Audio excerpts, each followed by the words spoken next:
Hello guys, ito gagawa ako ng chicken pastil.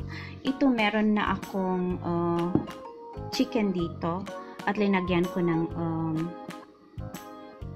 onion at lalagyan din ko siya ng garlic. Yan. Iboboil natin yan. Tapos ito yung mga ibang ingredients, onions, green chili optional lang, chili optional lang yan. Tapos itong soy sauce, black pepper, dark soy sauce, konting sugar, sugar yan. Yan, konting ilalagay natin. Tapos garlic powder at saka vinegar, konting vinegar lang ang ilalagay natin. So iboboil natin itong chicken na nalagyan na ng tubig at lalagyan ko pa siya ng garlic. So ito, lalagyan ko na siya ng garlic. Ayan. At iboboil natin mga 20 minutes. At ito, lalagyan ko na ng konting salt para may lasa siya. Pero mamaya kasi maglalagay din tayo ng ng soy sauce. So, okay na. So, nagluluto din ako ng rice para masarap pagkainin yung chicken pastil. So, ito na siya at luto na siya. Na-boil na siya. Ilalagay na tanggalin na natin dyan. Tapos, ito naman ay himay-himayin natin para magiging stripe siya. Boil na siya. Himay-himayin natin. So, ito naman yung banana leaves habang hinihintay ko yung chicken na mag-cool down.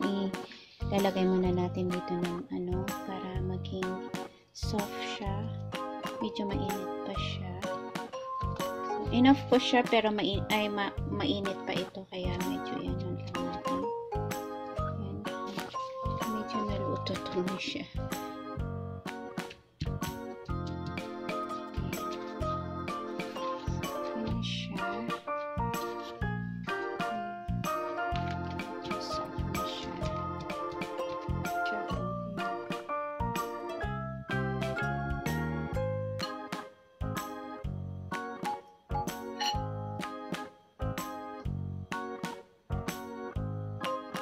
Tapos ko nang hinimay-himay at medyo dumami siya. So, iluluto na natin. Oil. So, medyo damihan natin yung oil.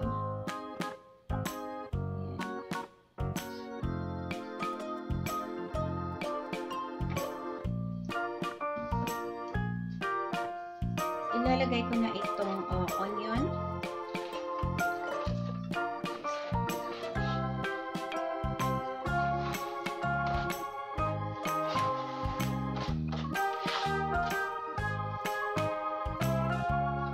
Maglalagay din na tayo ng bawang.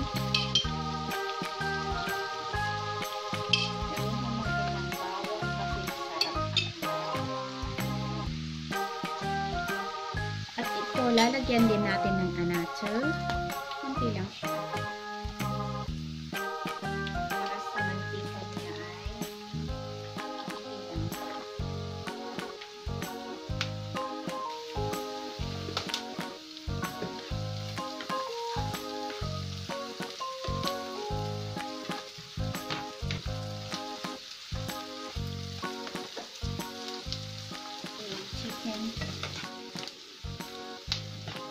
Medyo natos-tostas yung onion at saka yung garlic. At ilalagay din natin itong chicken na.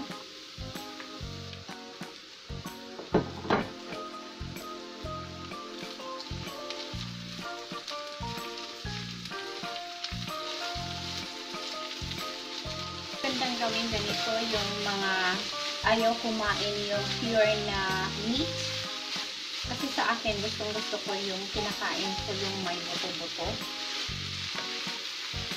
Yung pure na breast, medyo maganda itong gagawin. Yung may sabaw sa yung pinaglutuan natin, yun lalagyan natin dito ng konti para hindi siya masyadong dry. Ito siya. Lagyan natin siya.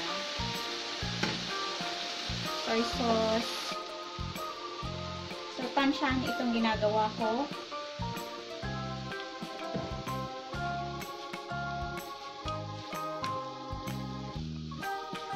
So, tansyahan lang.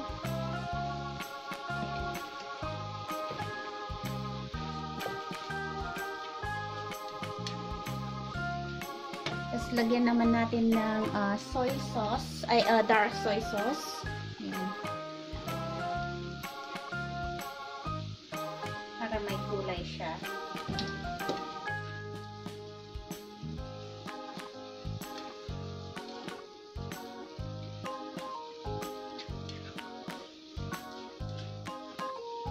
Maglalagay naman tayo ng black pepper.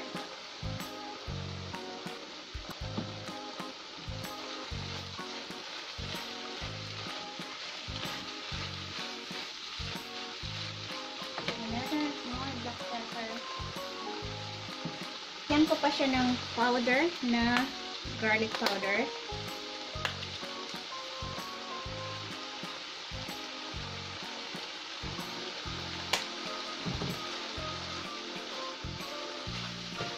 Lalagay ako ng vinegar. Calculation lang ito.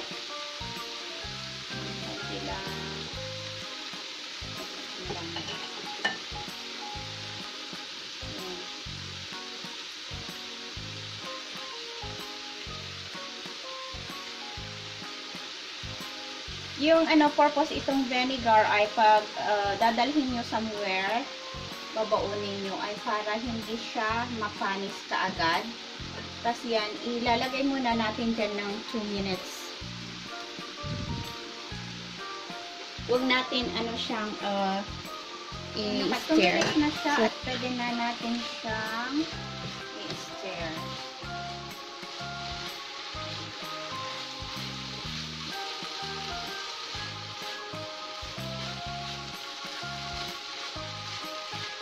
Lagay naman tayo ng sugar. Maglalagay ako ng 2 teaspoon ng sugar.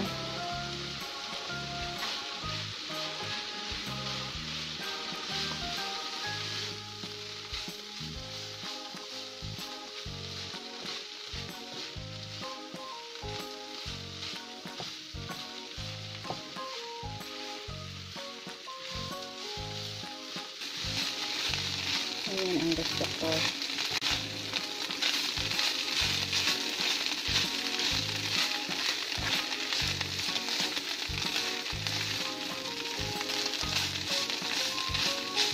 Sarap. So, ito okay na siya. Okay na siya.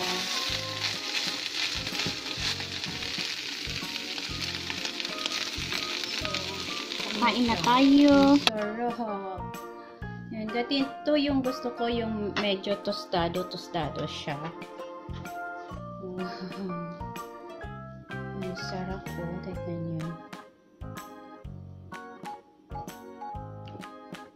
So, ilalagay na natin dito. Maglalagay tayo ng rice. Tignan nyo naman itong nangyari sa aking banana leaves. Nasunog siya. Babaunin.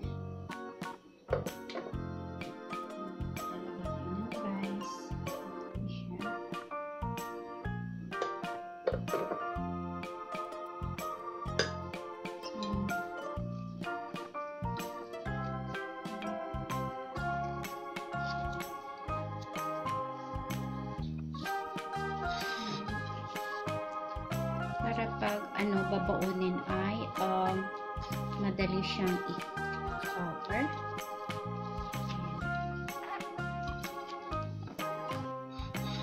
So, ayan. Tapos maglalagay tayo na dito sa top niya. Ayan.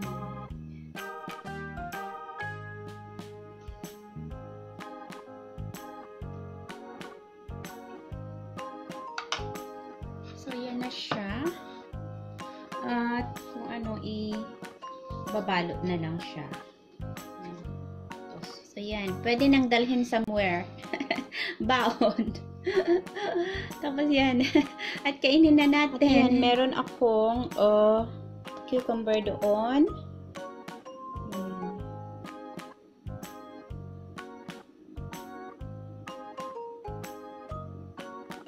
Sarap.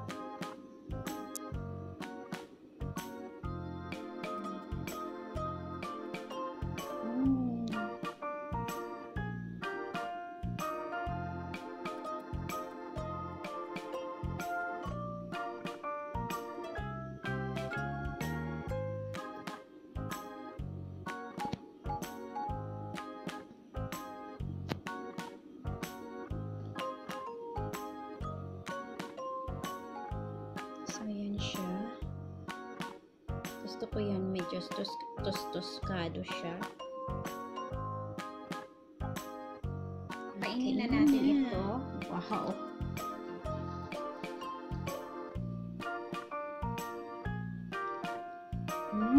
Sarap!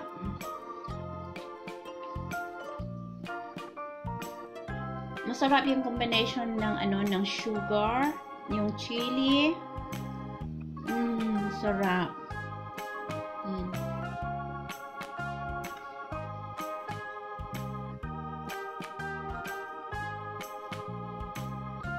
Mas ang sarap kumain dito sa banana leaves.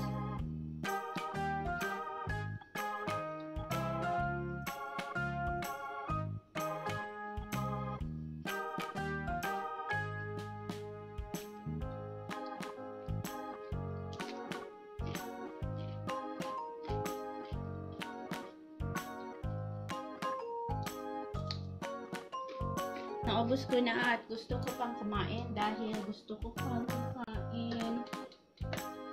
Tagal kasi hindi ako kumain ng rice, so ito perfect siya.